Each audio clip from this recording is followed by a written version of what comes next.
last but not least, this is definitely one of my favorites, The Defining Decade, Why Your Twenties Matter and How to Make the Most of Them by Meg Jay. This was another recommendation from a colleague of mine. I absolutely love this book.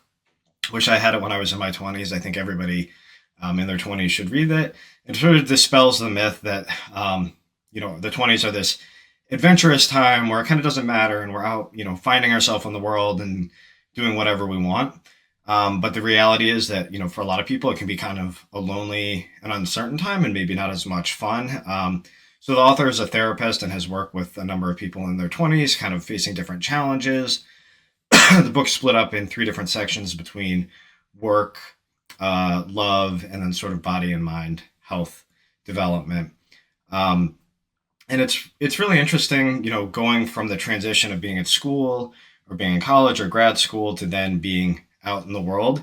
It's a big shift into more of a entrepreneurial mindset versus a very structured, like I go to this class, I do these assignments, I get good grades, I did a good job, to sort of like, hey, I'm on my own, kind of got to figure things out. So I know for me, that was an interesting transition. I wasn't as prepared for it as I could have been and took me some time to ramp up. So I think having a book like this would have been useful and is useful for people going through that transition.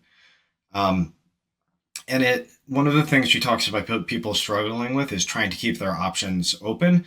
And because of that, not necessarily choosing a particular direction to move forward. But then it's one of those cases where by not making a choice, you're sort of making a choice not to make progress on anything.